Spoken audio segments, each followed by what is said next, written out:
El sonido de los añicos de porcelana en el suelo de mármol fue como un tiro en el silencio de aquella mansión. Rosa se quedó parada, con el corazón en la boca, mirando los pedazos del jarrón carísimo. Había sido un accidente, un simple roce mientras limpiaba el polvo de los muebles, pero sabía que para su patrona, doña Beatriz, eso no haría la menor diferencia. La voz de Beatriz llegó por detrás de ella, fría como el hielo.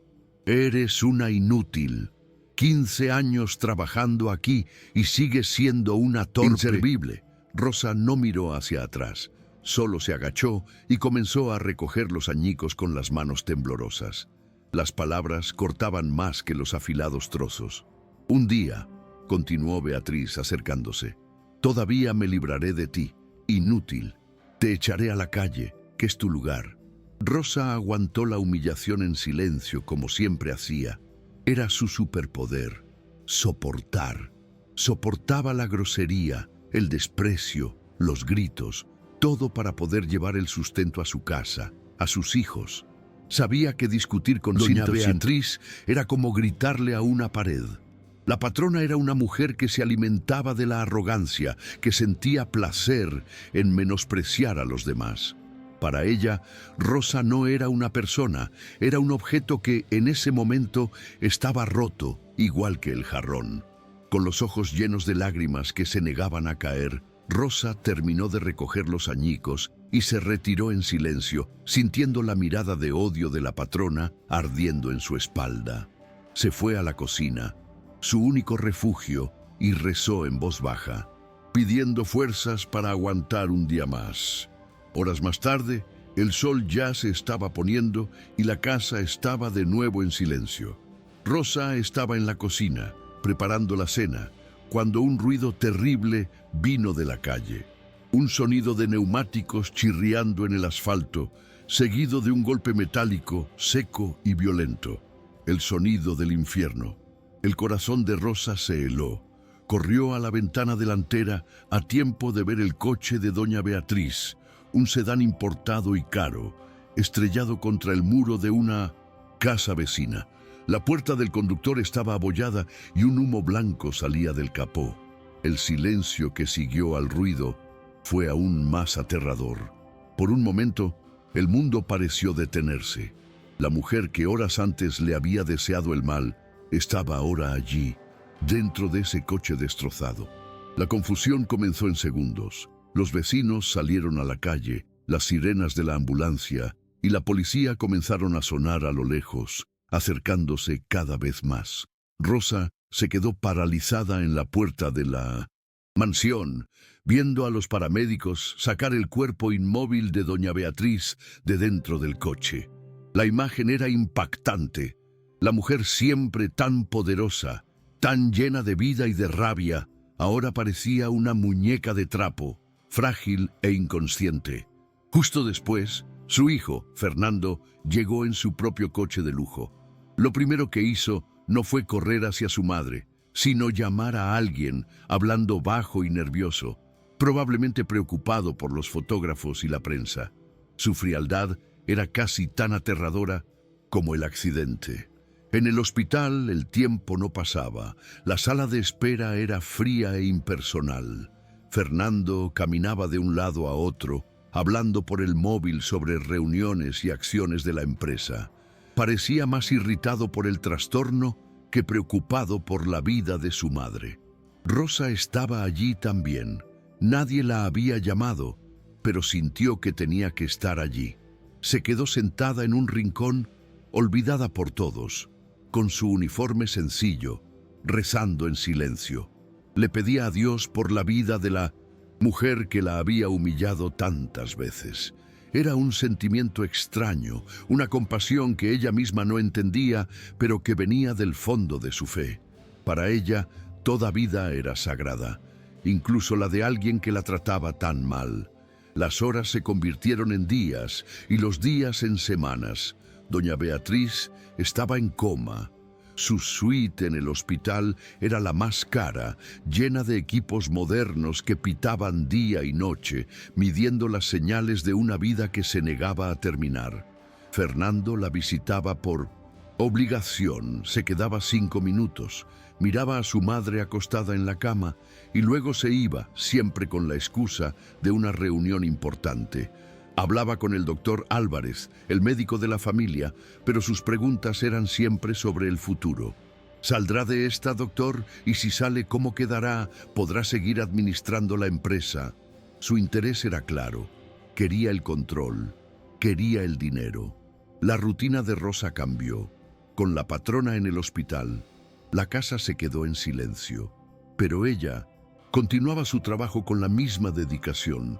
Limpiaba cada rincón, cuidaba del jardín, mantenía todo en orden, como si Beatriz pudiera volver en cualquier momento y gritarle por un grano de polvo fuera de lugar.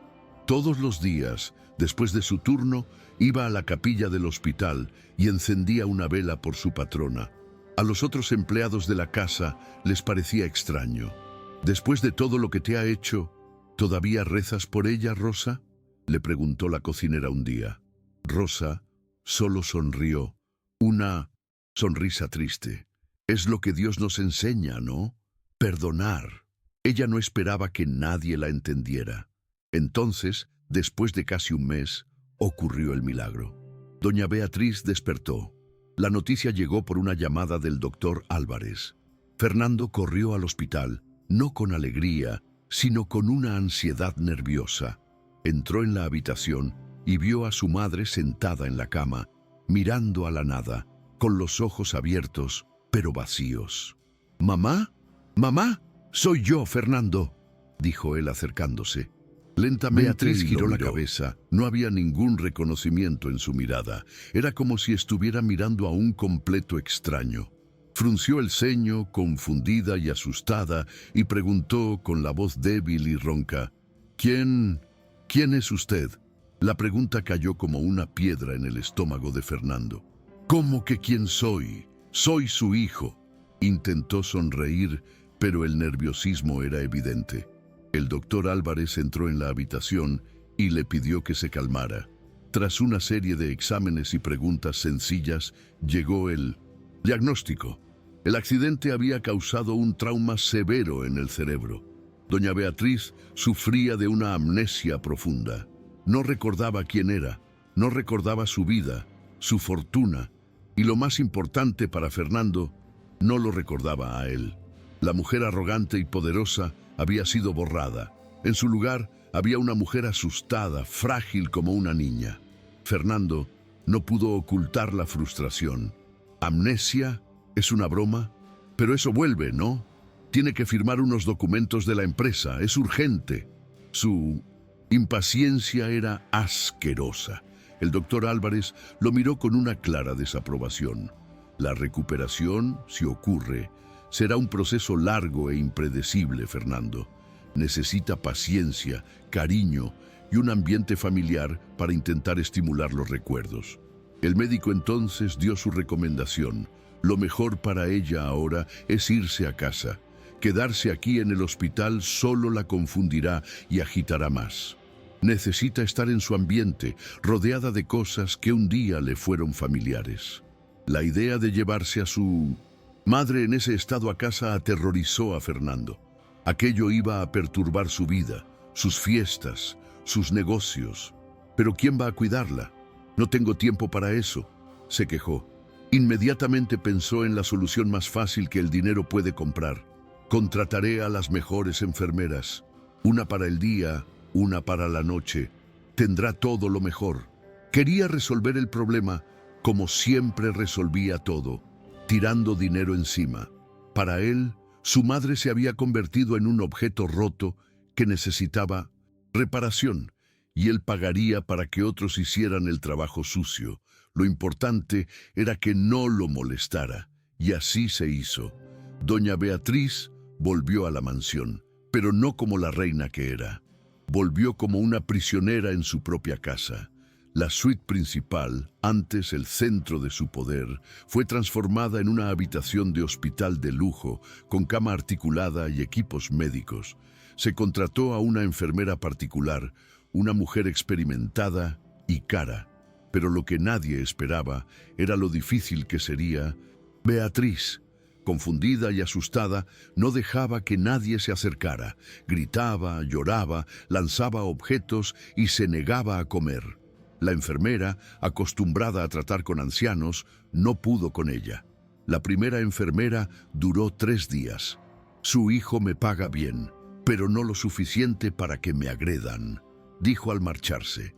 Fernando, furioso, contrató a otra, aún más cara y con más referencias. La segunda duró menos aún, solo 1 día y medio. Doña Beatriz parecía tener una rabia especial contra los uniformes blancos, contra las personas extrañas que intentaban darle órdenes. Se encogía en la cama, gritando por un socorro que nadie entendía. Para ella, esas mujeres eran amenazas, invasoras en su mundo confuso y sin recuerdos. El miedo la volvía agresiva. La situación se estaba descontrolando. Fernando estaba desesperado. La madre, a la que apenas soportaba cuando estaba lúcida, ahora era una pesadilla a tiempo completo. Su presencia en la casa era un recordatorio constante de su problema. Buscando residencias de lujo, lugares caros, donde pudiera internarla y olvidarla. Pero el doctor Álvarez insistía en que sacarla de casa sería cruel y podría empeorar aún más su estado. Fernando se sentía atrapado, sin salida. La fortuna que tanto deseaba estaba a su alcance, pero la dueña de ella estaba allí, viva y necesitando cuidados que él no quería dar. Cierta noche, después de que la tercera enfermera renunciara y se fuera en medio de una crisis de gritos de Beatriz, Fernando bajó las escaleras con la cabeza a punto de estallar de rabia. Estaba al límite de su paciencia. ¿Qué iba a hacer? Ya no había nadie más. Fue cuando entró en la cocina a por una bebida y vio a Rosa, terminando de limpiar la cocina, callada como siempre. Era la única constante en esa casa caótica, la única persona que no se había ido. Una idea, al principio absurda, pero luego cada vez más lógica, comenzó a formarse en su cabeza egoísta. Una solución para su problema estaba justo allí, frente a él. Fernando miró a Rosa, que limpiaba la encimera de la cocina, y vio la solución a todos sus problemas. Se acercó, no con una petición, sino con una orden disfrazada de oferta. «Rosa», dijo él, con una voz falsamente cansada, «las enfermeras no pueden con ella. No tienen mano con mi madre. Llevas aquí años, ella está acostumbrada a tu presencia». Hizo una pausa, mirándola como si le estuviera ofreciendo una gran oportunidad. «Necesito que la cuides, a tiempo completo. Te doblo el sueldo». «No», triplicó, «solo manténla tranquila. Dale la comida, el baño, las medicinas. Solo manténla viva y callada, ¿entiendes?» La frialdad de la petición era aterradora. No estaba pidiendo cuidar de un ser humano, sino gestionar un problema. La oferta golpeó a Rosa como un puñetazo en el estómago. ¿Cuidar de la mujer que la había destruido psicológicamente durante 15 años? La primera reacción, un pensamiento oscuro y rápido, fue de venganza. Sería su oportunidad de devolverle un poco del dolor que recibió, pero el pensamiento se desvaneció tan rápido como llegó. Se miró las manos, callosas de tanto trabajo, y pensó en su fe. Pensó en lo que le diría a Dios si se aprovechaba de la debilidad de alguien para vengarse. Y por supuesto, pensó en el dinero. Triplicar su sueldo significaría una vida mejor para sus hijos, quizás la oportunidad de terminar de construir su casa. La decisión no era sobre Beatriz, era sobre ella misma. ¿Qué tipo de persona elegiría ser en ese momento? Con un suspiro pesado que cargaba el peso de años de humillación y la esperanza de un futuro mejor, Rosa aceptó. «Lo haré, señor Fernando», dijo, con voz firme. El alivio en el rostro de Fernando fue instantáneo y total. Ni siquiera se molestó en agradecerle debidamente. «Genial, genial. El doctor Álvarez te dará todas las instrucciones de las medicinas. Su comida es esa pasta sin sabor que la enfermera dejó en la nevera. Si necesitas algo, llama al médico». Yo tengo un viaje de negocios inaplazable. Se dio la vuelta y se fue, ya con el móvil en la oreja, hablando de acciones y contratos. Había transferido la responsabilidad y se había lavado las manos. El problema, para él, estaba resuelto. Al día siguiente, el doctor Álvarez fue a la mansión para explicarle la rutina de cuidados a Rosa. Estaba claramente sorprendido por la decisión de Fernando. Rosa, tengo que ser sincero.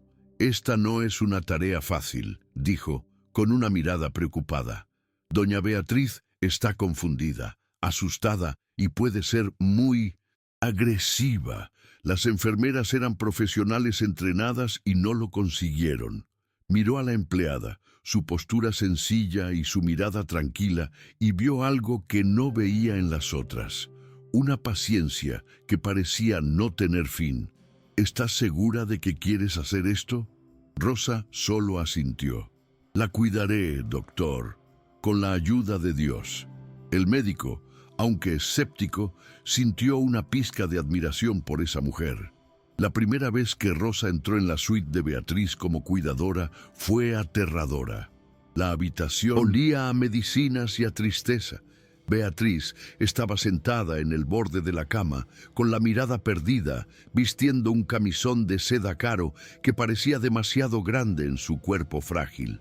Cuando vio a Rosa acercarse, sus ojos se llenaron de pánico, como los de un animal salvaje acorralado. «¡No te acerques a mí! ¡Socorro! ¿Quién eres?», gritó con la voz ronca de tanto gritar. Cogió un vaso de agua que estaba en la mesita de noche y lo lanzó en dirección a Rosa. El vaso se estrelló contra las pared a centímetros de la cabeza de Rosa. Ella no se movió, simplemente se quedó parada, mirando a Beatriz con una calma que desarmaría a cualquiera. La rutina diaria era una batalla de paciencia. La hora de la comida era la peor. Beatriz se negaba a abrir la boca, giraba la cara, lloraba, y cuando Rosa conseguía meterle una cucharada de puré en la boca, lo escupía todo. Las enfermeras la habrían forzado, habrían perdido la paciencia. Rosa, no. Se sentaba en el sillón al lado de la cama, con el plato en la mano, y esperaba. No decía nada, no insistía, simplemente se quedaba allí en silencio, demostrando que no se iría a ninguna parte, que su paciencia era mayor que la terquedad de Beatriz. A veces pasaba una hora entera así, hasta que, por puro cansancio, Beatriz abría la boca y comía una sola cucharada. Para Rosa, aquello era una gran victoria. Una tarde particularmente difícil, en la que Beatriz lloraba sin parar, un llanto sin lágrimas, un sonido de pura angustia. Rosa ya no sabía qué hacer. Lo había intentado todo. Entonces hizo lo único que su corazón le dictó. Se sentó en el borde de la cama, a una distancia segura, y comenzó a tararear una vieja nana. Una canción que su abuela le cantaba a ella y que ella ahora cantaba a sus hijos. Su voz era suave, sin ninguna pretensión artística, solo un sonido tranquilo y repetitivo en medio del caos. Era una melodía sencilla que hablaba de ángeles y estrellas, una canción de paz. Y entonces algo increíble sucedió. El llanto de Beatriz comenzó a disminuir. Dejó de debatirse y se quedó quieta. Giró la cabeza en dirección al sonido, los ojos todavía confusos, pero ahora enfocados en Rosa.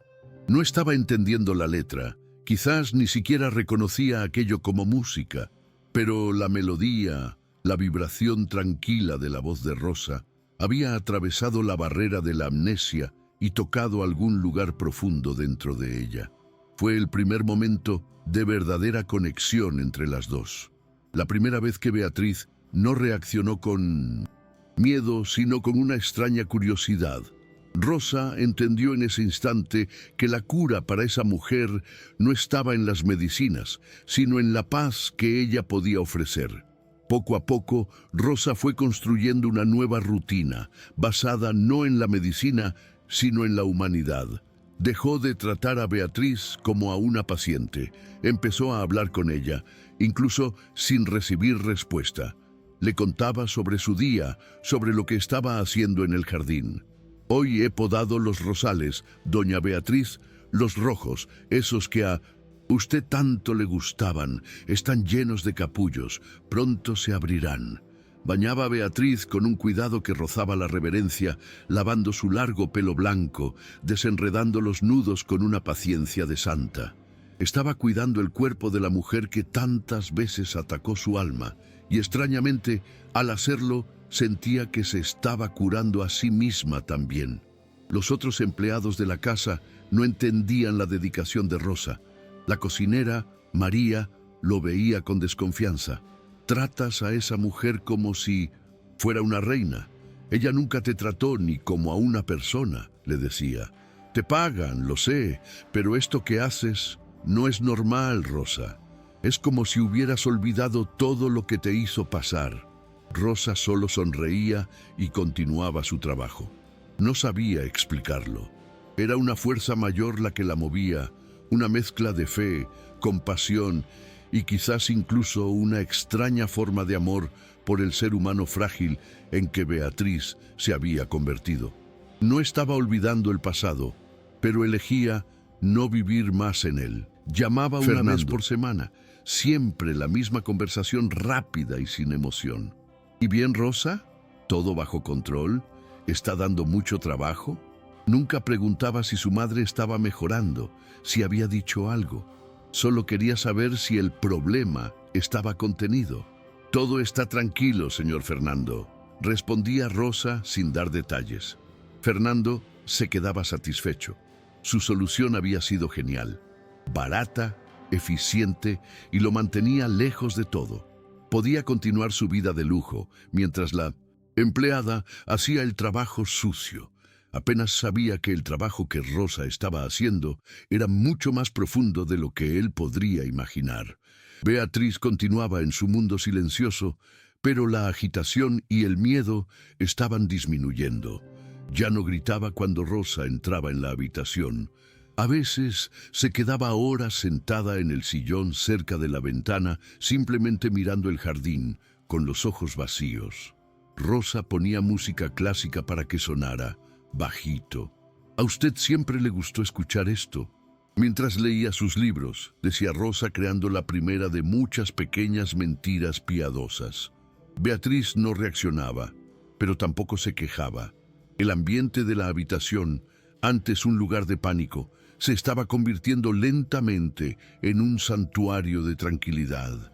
La paz de Rosa estaba contagiando las paredes.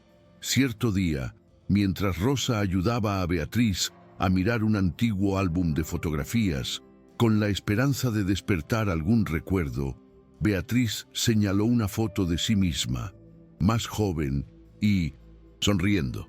Miró la foto, luego a Rosa, y una lágrima rodó por su ojo. No sabía quién era esa mujer sonriente, pero sentía la pérdida de algo que no podía nombrar. El dolor en su rostro era tan genuino que partió el corazón de Rosa. Necesitaba hacer algo para aliviar ese sufrimiento. Necesitaba darle algo bueno a lo que aferrarse. Y fue ahí cuando tomó una decisión que lo cambiaría todo. Rosa tomó la mano de Beatriz con delicadeza. «Esa era usted, una mujer tan buena, tan generosa», comenzó Rosa, con voz suave, inventando una realidad completamente nueva. «Recuerdo un día que llovía mucho y un perrito callejero entró en el jardín, todo herido. Usted lo acogió, lo cuidó y no dejó que nadie lo echara. Usted tiene un corazón muy bueno, doña Beatriz». La historia era una completa invención. En realidad, Beatriz habría llamado a la perrera, pero la mujer en la cama no lo sabía. Escuchó la historia y la lágrima de dolor se transformó en una expresión de sorpresa. Beatriz miró a Rosa, como intentando entender. La idea de haber sido una buena persona era extraña, pero reconfortante. Apretó ligeramente la mano de Rosa, un gesto minúsculo, pero que significó el mundo. En ese momento, Rosa se dio cuenta del poder que tenía en sus manos. Si el pasado de Beatriz había sido borrado, ella podía ayudar a escribir uno nuevo. Un pasado lleno de bondad, de gestos de cariño, de una persona que valía la pena ser.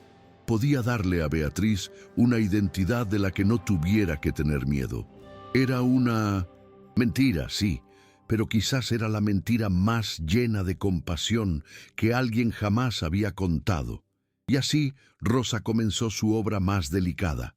Todos los días le contaba una nueva historia a Beatriz.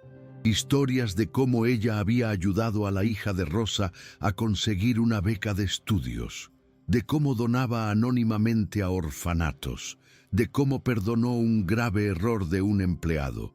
Cada historia era un ladrillo en la construcción de la buena doña Beatriz. Estaba pintando el retrato de una santa, con la esperanza de que el alma perdida de su patrona pudiera encontrar algún consuelo en esa imagen. Era un riesgo enorme, una telaraña de mentiras tejida con las mejores intenciones. Se convirtió en una creadora de recuerdos. Durante una de sus visitas, el doctor Álvarez notó el cambio. Es impresionante, Rosa. Su estado de agitación ha disminuido en un 80%. Está más tranquila, más receptiva. ¿Qué estás haciendo? El médico estaba genuinamente curioso. Rosa solo sonrió. Hablo mucho con ella, doctor. Le cuento historias del pasado para que no se sienta tan perdida. El médico pensó que era una terapia excelente.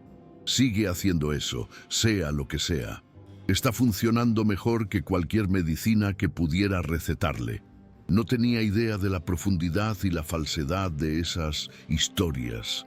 La mejora era visible. Beatriz ya no escupía la comida. A veces esbozaba una sonrisa pequeña y confusa cuando Rosa le cantaba. Y, lo más importante, comenzó a llamar a Rosa por su nombre. De la nada, un día miró a la empleada y dijo, Rosa. Solo el nombre. Pero para Rosa fue como escuchar la palabra más bonita del mundo. Significaba que ella era el primer pilar, la primera cosa reconocible en el mundo en ruinas de Beatriz. Era el ancla. La mujer a la que sirvió durante 15 años con miedo, ahora se aferraba a ella como lo único seguro en su vida. Fernando hizo una de sus raras apariciones. Entró en la habitación y vio a su madre sentada, peinada, con un aspecto mucho mejor. Pero, cuando se acercó, ella se encogió y se escondió detrás de Rosa, como una niña escondiéndose de un extraño. El rechazo lo golpeó. ¿Todavía no me reconoce?, le preguntó a Rosa con rabia. Todavía no, señor Fernando. Hay que tener paciencia, respondió ella. La escena lo irritó profundamente. La madre, que nunca había demostrado afecto por nadie, ahora parecía tener una conexión con la empleada. Aquello no formaba parte del plan. Quería a la madre tranquila, no apegada a una empleada. Esa noche, Rosa estaba acostando a Beatriz. La arropó y comenzó a tararear la nana de siempre. Beatriz ya estaba casi dormida cuando agarró la mano de Rosa con una fuerza sorprendente. Abrió los ojos y por un instante parecieron más claros, más enfocados. Rosa, susurró con voz débil, cuéntame otra vez sobre las flores, sobre cómo las plantamos juntas. Estaba pidiendo por el recuerdo inventado. Estaba eligiendo creer en la mentira. Rosa sintió un escalofrío.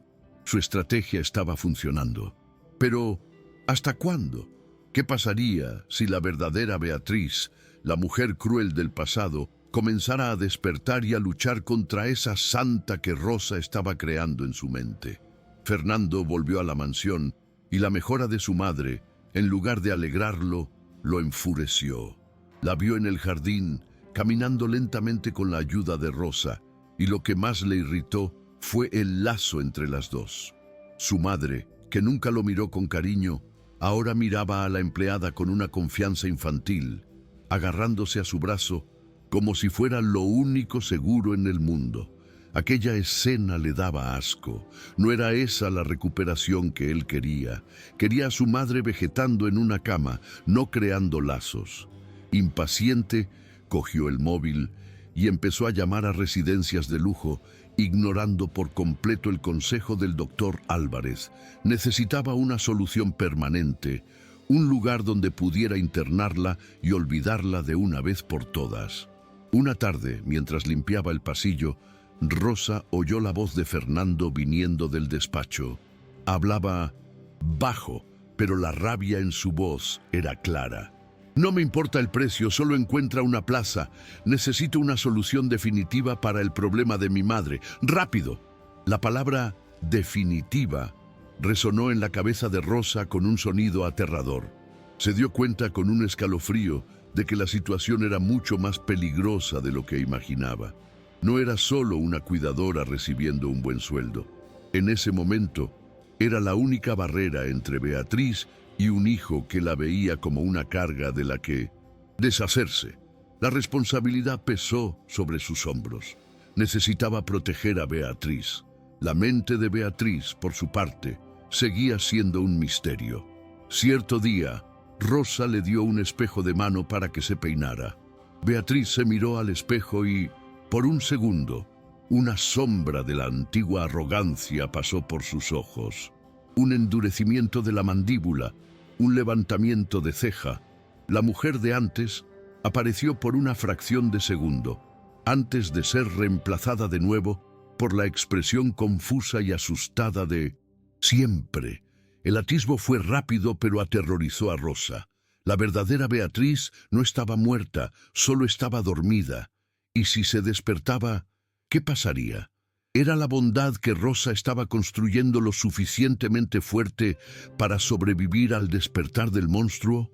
El doctor Álvarez hizo una nueva visita y quedó impresionado con el progreso de Beatriz. Estaba más fuerte, más consciente del entorno, e incluso respondió a una pregunta sencilla con un sí. El médico no podía ocultar su admiración. Es un milagro, Rosa. Lo que estás haciendo es un milagro, dijo delante de Fernando. La conexión humana, el cariño, eso es lo que la está curando, mucho más que cualquier medicina. El elogio a Rosa fue como una bofetada en la cara de Fernando. Sintió como si el médico lo estuviera acusando, como si estuviera del lado de la empleada en su contra. Su rabia hacia Rosa creció aún más. El primer gran avance en la memoria de Beatriz ocurrió de forma inesperada. Rosa le estaba leyendo una revista de jardinería en voz alta, describiendo fotos de flores, cuando Beatriz la interrumpió. Con la voz distante, como si buscara algo muy lejano, dijo: el olor a tierra mojada, después de la lluvia. No era un recuerdo inventado por Rosa, era un detalle sensorial, pequeño pero real. Un pedazo de su propio pasado saliendo a la superficie. Fue una victoria increíble, la primera prueba de que su mente estaba luchando por volver.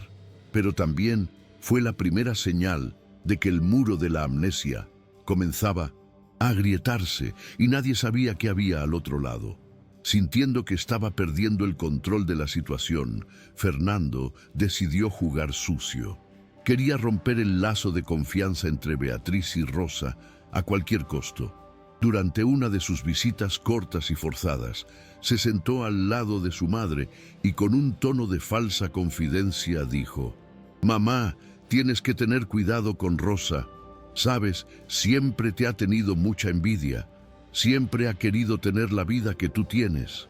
Estaba intentando plantar una semilla de veneno en la mente confusa de Beatriz, esperando que la desconfianza brotara. Pero Beatriz solo lo miró, y luego a Rosa, con una expresión vacía. Sus palabras no tuvieron ningún sentido para ella. El único rostro que le traía paz era el de Rosa. Rosa oyó la calumnia y sintió el veneno en el aire. Sabía que tenía que actuar, que reforzar la imagen de la buena Beatriz antes de que las mentiras de Fernando pudieran echar raíces. Esa misma noche contó la historia más poderosa de todas. Doña Beatriz, ¿se acuerda del hijo de su antiguo jardinero, el señor Joaquín? El chico era muy inteligente, pero no tenía dinero para la universidad. Comenzó. Usted, en secreto, le pagó toda la carrera de medicina. El chico hoy es un gran doctor y nunca supo quién lo ayudó. Usted lo hizo en silencio solo por el placer de ayudar. Beatriz escuchaba, fascinada. La idea de ser esa persona, esa benefactora secreta, le llenó los ojos de lágrimas. Al día siguiente, Rosa se armó de valor y decidió enfrentarse a Fernando. Lo encontró en el salón antes de que saliera. Señor Fernando, con todo el respeto, le oí hablar de internar a su madre. Dijo, con la voz firme, a pesar del miedo. Está mejorando mucho aquí en casa. Sacarla de aquí ahora sería una crueldad. La hará empeorar. La osadía de Rosa hizo que Fernando explotara. ¿Quién te crees que eres para decirme lo que tengo que hacer?, gritó con el rostro rojo de ira.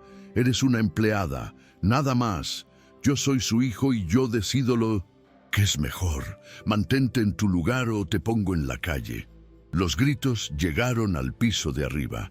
Beatriz, que estaba en su sillón cerca de la puerta de la habitación, oyó la voz de su hijo, alta y agresiva. Y entonces algo dentro de ella reaccionó. Con una fuerza que la sorprendió a sí misma, habló con la voz todavía débil, pero cargada de una autoridad inesperada. «¡No le grites a Rosa!». Las 4 palabras quedaron flotando en el aire, sorprendiendo a Fernando y haciéndole callar. Fue la primera vez que demostró voluntad propia, la primera vez que defendió a alguien. La nueva Beatriz, la mujer moldeada por las historias de bondad de Rosa, estaba empezando a nacer. Fernando miró a su madre, luego a la empleada, completamente sin palabras. Había sido derrotado por las dos. La guerra silenciosa continuó. Una tarde, mientras caminaban por el jardín, Beatriz se detuvo de repente cerca del garaje. Olfateó el aire, el rostro contorsionándose en una expresión de incomodidad. «Ese olor», dijo confusa. «Olor a aceite, de freno». Miró a Rosa con los ojos llenos de un miedo que no sabía explicar. «No me gusta ese olor». Fue otro flash, otra pieza del rompecabezas del accidente, pero esta vez uno que vino acompañado de una mala sensación, de peligro. Rosa sintió un escalofrío. La memoria de su cuerpo estaba volviendo antes que la memoria de la mente. A Rosa le pareció extraño el comentario y se lo mencionó al doctor Álvarez en su próxima visita. Se puso muy agitada con el olor a aceite de freno cerca del garaje, le contó. El médico se quedó pensativo. Recordó vagamente el informe policial del accidente. La causa oficial había sido fallo mecánico en los frenos. En su momento no le dio mucha importancia, pero ahora parecía extraño. Un coche de ese nivel, con todas las revisiones al día, ¿tener un fallo de frenos? La semilla de la duda fue plantada en la mente del médico. Decidió que quizás valdría la pena echar un vistazo discreto a ese informe.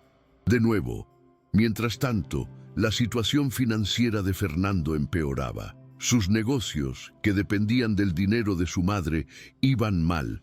Se estaba hundiendo en deudas. La necesidad de poner las manos en la herencia se volvió desesperada. La cocinera, María, lo oyó por teléfono con el abogado casi gritando. «No puedo esperar más. Esa mujer está tardando demasiado en morir. Tienes que encontrar una solución». Horrorizada, María corrió a contárselo a Rosa. Ahora ya no había dudas. Fernando no era solo un hijo egoísta.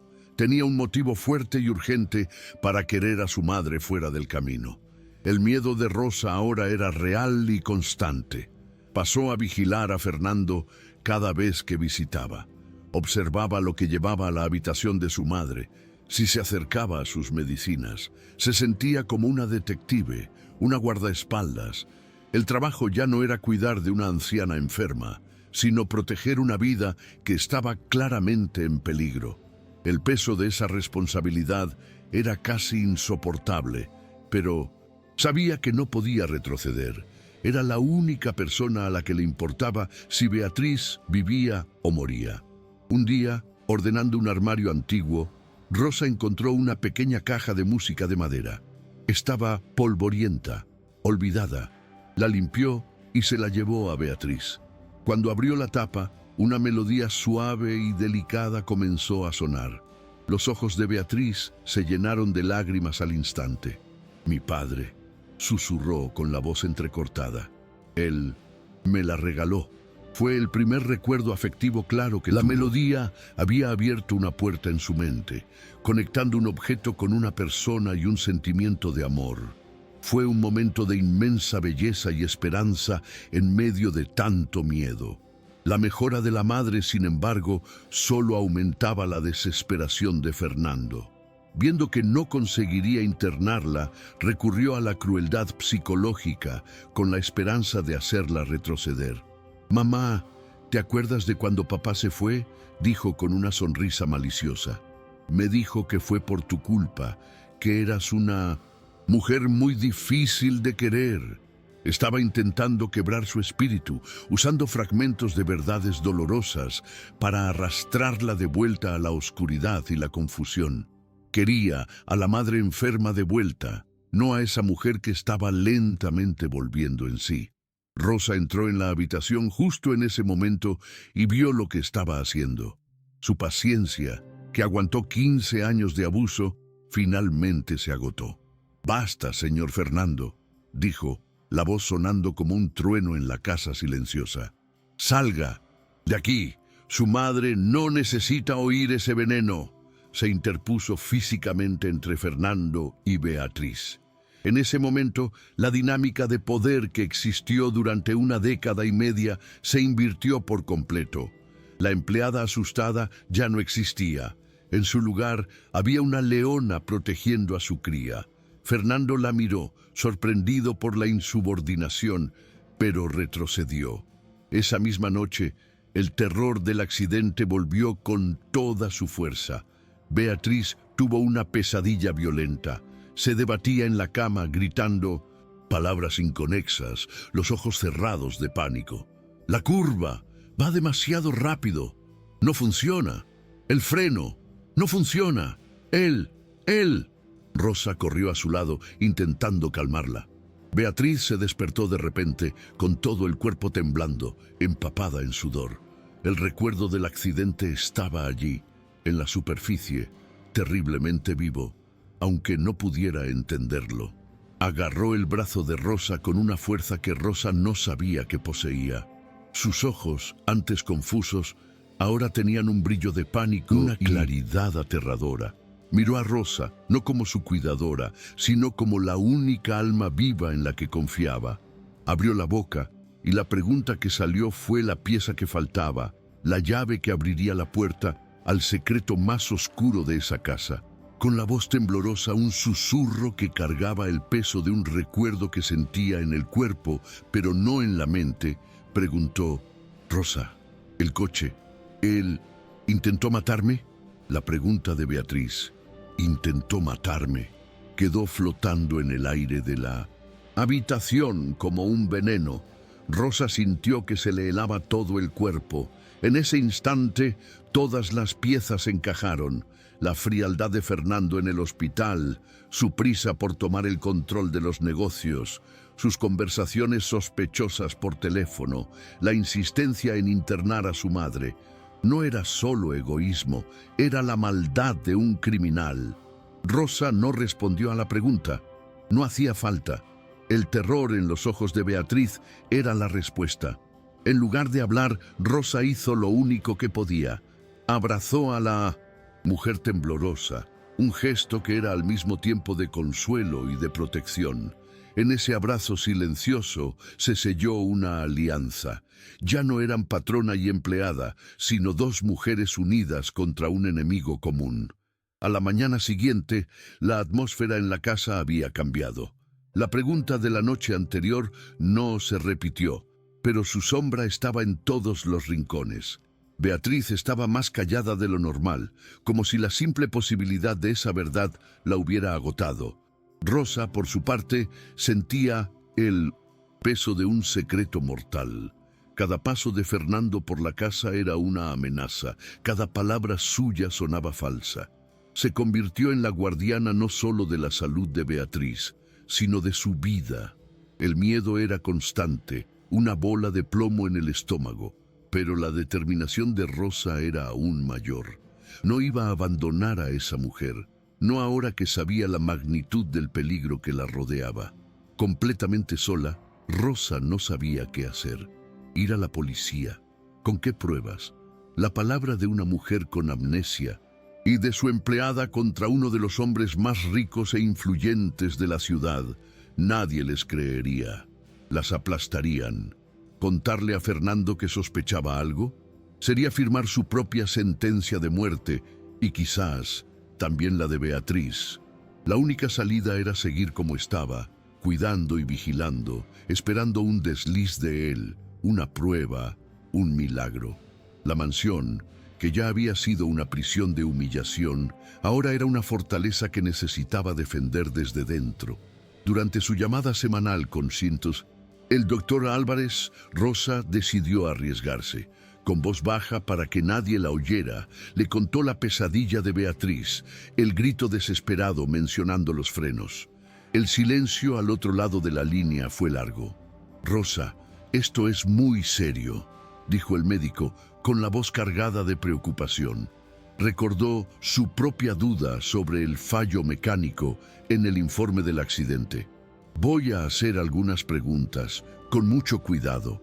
Intentaré hablar con el mecánico que inspeccionó el coche. No comentes esto con absolutamente nadie. Y Rosa, ten cuidado, por favor, ten mucho cuidado». Por primera vez, Rosa sintió que tenía un aliado. Fernando sentía que estaba perdiendo el control. La recuperación de su madre y la lealtad que ahora le demostraba a Rosa lo estaban volviendo loco. Cierto día, llegó con una decisión final. «Rosa, haz las maletas de mi madre. He encontrado una clínica excelente en Suiza, la mejor del mundo. Se va para allá mañana». No era una petición, era una orden. Iba a sacarla del país, lejos de los ojos del doctor Álvarez, lejos de Rosa. Finalmente iba a deshacerse del problema, pero no esperaba que su madre, la mujer que consideraba un vegetal, reaccionara. Mientras Fernando daba las órdenes, Beatriz, que lo oía todo desde su habitación, hizo algo que nadie esperaba. Se levantó de la silla, caminó lentamente pero con firmeza hasta la puerta y se aferró al brazo de Rosa. Miró a su hijo y por primera vez había una chispa de desafío en sus ojos. «No», dijo. La palabra fue baja, casi un susurro, pero resonó en la sala con la fuerza de un trueno. Fernando se quedó mirando, atónito. La madre de la que quería deshacerse se negaba a ir y se aferraba a la empleada como su única salvación. Se dio cuenta de que no podría obligarla sin causar un escándalo. Su propia trampa lo había atrapado. Con el paso de los días, los recuerdos inventados por Rosa comenzaron a chocar con los fragmentos de la verdad que emergían. Un día, Rosa contaba una historia de cómo Beatriz había hecho una gran donación para la reforma de la iglesia del barrio. Beatriz la interrumpió, con el ceño fruncido por la confusión. «Pero siempre he pensado que el cura de aquí es un hipócrita», dijo, sin entender de dónde venía ese sentimiento. Esas pequeñas contradicciones la agitaban. La mujer buena que Rosa describía y la mujer cínica que vivía en sus instintos libraban una batalla en su cabeza. Pero no todos los recuerdos que volvían eran malos. Cierta tarde, Beatriz cogió una pequeña caja de música que Rosa había encontrado. Al oír la melodía, las lágrimas acudieron. «Mi padre me la cantaba», susurró. El primer recuerdo genuinamente feliz que logró acceder. El momento fue tan puro, tan real, que le dio a Rosa una nueva esperanza. La mente de Beatriz se estaba curando, encontrando los caminos de vuelta no solo al dolor, sino también al amor que un día existió en su vida. La verdadera Beatriz, con todas sus luces y sombras, estaba regresando lentamente. La presión sobre Fernando era cada vez mayor. Sus acreedores llamaban sin parar. En un acto de pura desesperación, entró en la habitación de su madre con una carpeta llena de documentos y un bolígrafo. «Mamá, firma aquí, por favor. Es solo un papel del banco, una formalidad», dijo con voz dulce y falsa. Intentó poner el bolígrafo en su mano y guiar su firma. Necesitaba el control de las cuentas, y lo necesitaba ahora. No le importaba que ella no entendiera lo que estaba haciendo. Estaba intentando robarle delante de sus narices, usando su enfermedad como arma. Rosa entró en la habitación en ese preciso momento y vio la escena. Le hirvió la sangre. Sin levantar la voz, caminó hasta la cama y cogió el bolígrafo de la mano de Beatriz con una calma aterradora. «Con permiso, señor Fernando». El doctor Álvarez dejó bien claro que su madre no puede firmar ningún documento en el estado en que se encuentra. Lo miró, ojo a ojo, sin miedo. El odio en la mirada de Fernando era palpable. La empleada, la inútil, se había convertido en su mayor enemiga, la guardiana de la caja fuerte que intentaba forzar. La guerra entre los dos se declaró en ese silencio. Más tarde, el doctor Álvarez llamó a Rosa. Su voz era tensa. «Rosa, he conseguido hablar con el mecánico. Ha confesado. Alguien le pagó, y le pagó muy bien para cambiar el informe. El cable del freno no se rompió, fue cortado de una manera profesional para que pareciera un accidente». El médico hizo una pausa. «No ha querido decir quién le pagó. Tiene miedo. Pero lo sabemos, ¿verdad, Rosa?» La confirmación fue un puñetazo en el estómago. La pesadilla era real. El peligro era real. Ahora ya no era una sospecha. Era un hecho. Fernando había intentado asesinar a su propia madre. El miedo de Rosa se transformó en paranoia. Empezó a cerrar con llave la puerta de la habitación de Beatriz por dentro durante la noche. Insistía en probar una cucharada de cada comida de Beatriz antes de servirla, por miedo a que Fernando intentara envenenarla. La mansión se convirtió en un campo de batalla invisible. Se sentía agotada, física y mentalmente, pero sabía que no podía bajar la guardia ni un segundo. La vida de Beatriz, y quizás la suya propia, dependía de su vigilancia constante. Un atardecer, empezó a llover. Una lluvia fuerte que golpeaba las ventanas y traía consigo el olor a tierra mojada. Rosa llevó a Beatriz a la ventana para ver el jardín. La combinación de los sonidos, el olor, la luz grisácea, algo en esa atmósfera funcionó como una llave. Abriendo la última puerta cerrada en la mente de Beatriz, se quedó mirando la lluvia, el rostro de repente pálido, los ojos perdiendo el enfoque en el presente y volviéndose hacia el pasado. Estaba al teléfono, con el abogado. Susurró, la voz viniendo de muy lejos. Su respiración se volvió corta, rápida. Agarró el brazo de Rosa con fuerza. Estaba gritando, «Por dinero». Le dije que no se lo daría, que era un irresponsable. Las piezas del rompecabezas se estaban uniendo a una velocidad alucinante. El día del accidente, la pelea, todo volvía de golpe. Y entonces llegó la avalancha, el recuerdo completo, brutal y sin filtros. Recordó salir de casa furiosa, subir al coche, la sensación del pedal del freno hundiéndose hasta el fondo, sin ofrecer resistencia. Recordó el pánico, la pérdida de control, el rostro de Fernando en su mente y la oscuridad. Todo volvió, cada segundo de terror, cada palabra cruel que le dijo a Rosa ese mismo día, cada detalle de su vida. Beatriz se apartó de la ventana tropezando hacia atrás.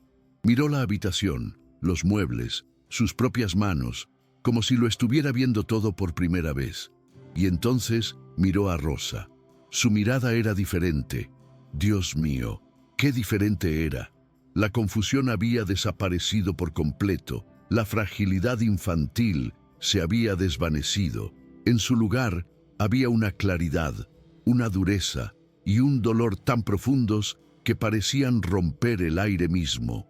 La reina de hielo estaba de vuelta, pero él lo había sido forjado en el fuego del infierno. Se sentó en la cama, con el cuerpo erguido, la postura de la antigua matriarca. La transformación fue tan súbita, tan completa, que dejó a Rosa sin aliento. Beatriz no lloró, no gritó, Había una calma aterradora en ella. Después de un largo minuto de silencio, habló. Y su voz no era débil ni confusa. Era su voz. La voz de mando que todos en la casa temían. Rosa, dijo con voz firme. Coge el teléfono. Llama a mi abogado, el doctor Montero. En que es una emergencia. Que venga aquí inmediatamente. Después de hacer la llamada, Beatriz dio su última orden de esa noche. Una orden que preparó el escenario para el enfrentamiento final. Miró a Rosa y por primera vez en 15 años la vio, de verdad.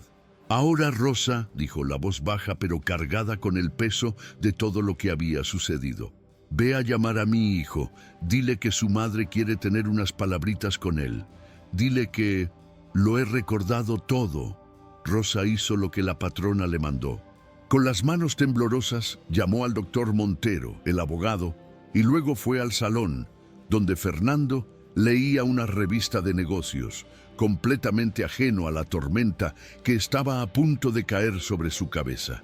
Señor Fernando, dijo Rosa, con la voz sorprendentemente firme. Su madre ha despertado, lo recuerda todo, y quiere hablar con usted. Ahora. La sonrisa que se dibujó en el rostro de Fernando era presuntuosa y llena de codicia. Finalmente, dijo levantándose, la verdadera reina ha vuelto. Subió las escaleras, seguro de que la madre lúcida era la madre a la que finalmente podría manipular para que firmara los papeles y le diera el control total que tanto deseaba.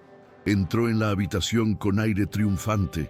Doña Beatriz estaba sentada en un sillón con la postura erguida, la mirada afilada como una navaja.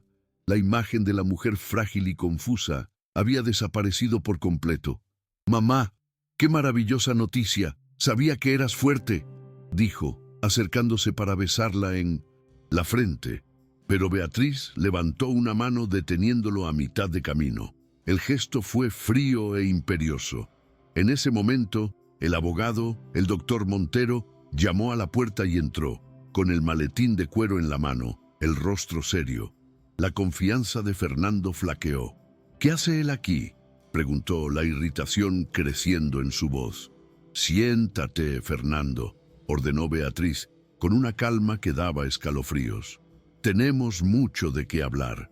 Cuando todos estuvieron sentados, Beatriz en su sillón, él, abogado en una silla, y Fernando impaciente en el borde de la cama, un pesado silencio se apoderó de la habitación. Rosa permaneció de pie cerca de la puerta, como una testigo silenciosa de un juicio. Beatriz miró directamente a su hijo, y sus ojos no tenían ningún rastro de afecto. «Fernando, lo he recordado», comenzó con la voz cortante. «Lo he recordado todo, nuestra pelea de ese día. Recuerdo cada palabra, recuerdo que me pediste dinero y me negué». Fernando empezó a sudar frío. Esa no era la conversación que esperaba tener. Intentó interrumpir, pero la mirada de ella lo calló. «Y he recordado el coche», continuó Beatriz, cada palabra cayendo como una piedra. «Recuerdo salir de casa furiosa por tu ingratitud. Recuerdo llegar a esa curva, la misma curva que hago todos los días, desde hace 30 años. Y recuerdo pisar el freno, Fernando. Pisé con toda mi fuerza». Hizo una pausa, mirando profundamente a los ojos de su hijo, que ahora estaba pálido, y el pedal se fue hasta el fondo. No pasó nada. El coche no se detuvo. El terror del recuerdo estaba vivo en su rostro. Estaba reviviendo cada segundo de esa pesadilla y quería que su hijo lo viera. Y entonces dio el golpe final. La acusación que había sido susurrada en una pesadilla ahora fue dicha con una certeza brutal. «Saboteaste los frenos de mi coche, Fernando. Cortaste el cable, esperando que muriera en esa curva. Intentaste matarme para quedarte con mi herencia. No puede ser. La verdad, tan terrible finalmente fue dicha en voz alta». Rosa se llevó la mano a la boca para ahogar un sollozo. El abogado miró los papeles de su maletín, impasible, como si ya se lo esperara. Fernando se quedó paralizado, La máscara de buen hijo deshaciéndose para revelar al monstruo que había debajo. El shock inicial de Fernando dio paso a un pánico desesperado. Se levantó, señalando a Rosa con un dedo tembloroso. «Esto es una locura, es mentira. Ha sido ella, esta empleada. Te ha envenenado la mente mientras estabas enferma. Va detrás de tu dinero, mamá. ¿No lo ves? Quiere robárnoslo todo». La acusación era su última carta, un intento patético de darle la vuelta a la tortilla, de usar la antigua arrogancia de su madre contra la mujer que la salvó. Esperaba que la antigua Beatriz, la mujer clasista, viera solo a una empleada interesada, pero estaba mirando a una mujer que había renacido. Beatriz ni siquiera parpadeó. El ataque a Rosa no la afectó. «No te atrevas a pronunciar su nombre», dijo Beatriz, con voz baja y peligrosa. «La única persona en esta sala que ha intentado robarme has sido tú. Intentaste robarme mi dinero, mi empresa y mi vida». Miró a Rosa con una expresión que Fernando nunca había visto. «Mientras tú me visitabas 5 minutos y te quejabas del trastorno, esta mujer, a la que he maltratado durante 15 años, me ha bañado, me ha alimentado y me ha cantado nanas. Ha limpiado mi suciedad, Fernando, literalmente. Y lo único que ha hecho ha sido tratarme con una bondad que nunca merecí y que tú nunca fuiste capaz de dar. Podría llamar a la policía ahora mismo», continuó Beatriz, con una calma aterradora. «El doctor Álvarez ya tiene la declaración del mecánico al que pagaste para falsificar el informe del accidente. Lo ha confesado todo». El rostro de Fernando se descompuso. Era el fin. Estaba completamente perdido. «Pero no lo haré», dijo Beatriz, y por un momento un atisbo de esperanza brilló en los ojos de Fernando. «No voy a arrastrar el nombre de nuestra familia, el nombre de tu padre, por el fango por culpa del monstruo que he creado. La prensa haría un circo con nuestra desgracia». Su decisión no era por misericordia, sino por orgullo. «Pero tu castigo será otro», decretó, y la esperanza en el rostro de él murió. «A partir de hoy ya no eres mi hijo. Estás desheredado de todo. Saldrás de esta casa ahora mismo, solo con la ropa que llevas puesta. Tu asignación, tus tarjetas, tu coche, todo será cancelado. No recibirás un céntimo mío. Nunca más. Desaparece de mi vida». La sentencia fue dictada, no era la cárcel, pero para un hombre como Fernando era un destino peor que la muerte. Ser pobre, ser un don nadie. Miró a su madre buscando una señal de vacilación, pero solo encontró acero. Completamente derrotado, Fernando miró al abogado que solo asintió, confirmando que todo era legal y definitivo. Sin decir una palabra, se dio la vuelta. Su cuerpo, antes tan arrogante, ahora estaba encorvado por la derrota. Al pasar junto a Rosa, le lanzó una mirada de puro odio, una mirada que prometía venganza, y entonces salió de la habitación y de la vida de todos allí, dejando tras de sí un silencio pesado, lleno de ruinas y de posibilidades. La puerta se cerró, y la era de Fernando Borges en la mansión había terminado para siempre. Después de que se fue, Beatriz permaneció en silencio durante un largo rato, con los ojos cerrados. Cuando los abrió, estaban fijos en Rosa. La dureza había desaparecido, y en su lugar había una emoción que Rosa nunca pensó que vería en el rostro de su patrona. «Vergüenza, y te recuerdo a ti, Rosa», dijo Beatriz, la voz finalmente quebrándose un poco. «Recuerdo cada palabra horrible que te dije. Recuerdo cómo te humillé ese mismo día, por un estúpido jarrón. Lo recuerdo todo, y aún así me cuidaste». Una lágrima solitaria rodó por la mejilla de Beatriz. «Las historias que me contabas», continuó Beatriz, «sobre la mujer buena que yo era, sé que eran mentiras, pero fueron las cosas más amables que nadie me ha dicho en la vida. Me diste un alma nueva cuando la mía estaba perdida. No solo salvaste mi vida de mi hijo, Rosa, me salvaste de mí misma. El reconocimiento, la confesión, era lo más cercano a una disculpa que Beatriz era capaz de dar. Y para Rosa, aquello significó más que cualquier otra cosa. Beatriz entonces se giró hacia el abogado. «Doctor Montero, el testamento antiguo ya no sirve para nada. Rómpalo. Vamos a hacer uno nuevo, ahora mismo». Volvió a mirar a Rosa y su voz recuperó la firmeza. «Y en este nuevo testamento quiero que la mitad de todo lo que tengo, la mitad de mi fortuna, de mis inmuebles, de mis acciones, sea transferido a nombre de Rosa. No es un regalo, es una deuda, la deuda de mi vida». La decisión era un acto de justicia poética tan impactante, tan radical, que dejó a Rosa y hasta al abogado sin aliento. Rosa, en pánico, intentó negarse. «Doña Beatriz, por el amor de Dios, no puedo aceptarlo. Solo hice lo que mi corazón me dictó, lo que Dios me enseñó a hacer».